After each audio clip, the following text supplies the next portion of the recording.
అప్పటికే తెల్లారింది. వేకువ ఉంది, వెలుగుంది. పొలం ఉంది, రైతున్నాడు. పేదవాడికి పక్కా ఇల్లుంది. చేతిలో ఇంత ముద్ద ఉంది. నువ్వు లేవంటారేంటి రాజన్న? ఇదెలా సాధ్యం? నువ్వు నీ నవ్వు లేకుండా ఎక్కడికి పోతాయి?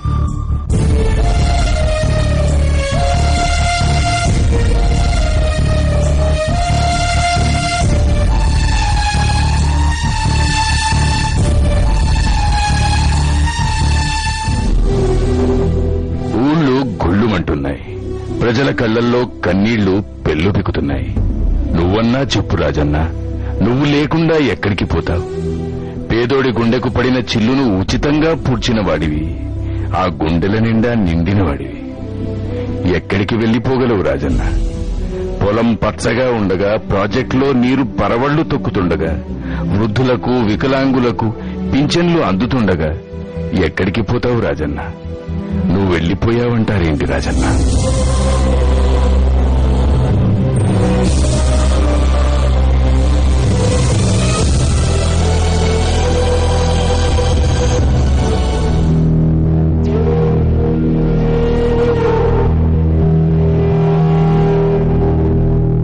అన్నం ముద్ద పెట్టుకున్న ప్రతిసారి నువ్వే గుర్తొస్తుంటే, అమ్మలకు, అక్కలకు, చెల్లెళ్లకు అంటూ తోడబుట్టినవాడిలా పిలిచిన పలకరింపు వినిపిస్తుంటే, మాతో లేకుండా, మాలో ఒక్కడిగా ఉండకుండా యాడబోతావు రాజన్న? ప్రజల కోసం ప్రాణాలను పణంగా పెట్టి 100 మైళ్లు నడిచావు. మా ప్రతి అడుగులోనూ నిలిచావు. మీకే కష్టం వచ్చినా నేనున్నాను అని ప్రజలతో అన్నవాడివి. ఆ ప్రజల్ని వదిలేసి ఎక్కడికి వెళ్లిపోతావు రాజన్న? నువ్వు అలా చెయ్యలేవు. అది నీ వల్ల కాదు, వల్ల కాదు.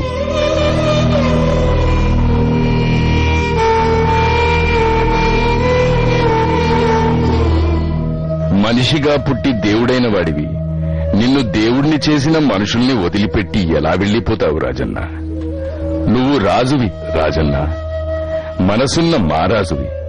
ఆకాశంలో, నేలలో, పంట చేలలో, పొంగే ప్రవాహాల్లో, పంచభూతాల్లోనూ నువ్వుంటావు.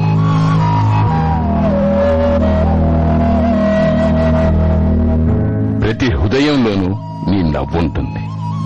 ఆసరా కోసం చాచే ప్రతి చేతికి నువ్వు అందుతావు. ఇంకెక్కడికి పోతావు రాజన్న? రాజన్న, రాష్ట్ర ప్రజలకు నువ్వే కదా పెద్ద దిక్కు. తెలుగు తల్లికి పెద్ద కొడుకువి నువ్వే కదా. ఇంత పెద్ద బాధ్యతలున్నవాడివి నువ్వు ఎలా వెళ్లిపోతావు రాజన్న? పెద్ద దిక్కు లేని ప్రతి కుటుంబానికి నువ్వే దిక్కయ్యావు. అలాంటిది నిన్ను నమ్ముకున్న కుటుంబాన్ని వదిలిపెట్టి ఎలా పోతావు రాజన్న? ఎక్కడికెళ్తావు రాజన్న?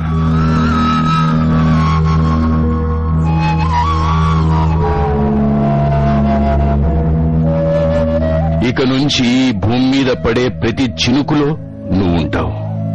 మొలకెత్తే ప్రతి మొక్కలోనూ చివురిస్తావు. పూసే ప్రతి పువ్వులోనూ నీ నవ్వు విచ్చుకుంటుంది. పుట్టే ప్రతి బిడ్డలోనూ నీ మంచితనం వికసిస్తుంది. జారే కన్నీటి చుక్కలోనూ నువ్వే. మా చిరునవ్వుల్లోనూ నీ నవ్వే. జోహార్లు రాజన్న, జోహార్లు. మా ప్రతి వ్యాపకంలోనూ, జ్ఞాపకంలోనూ నువ్వే, నువ్వే రాజన్న.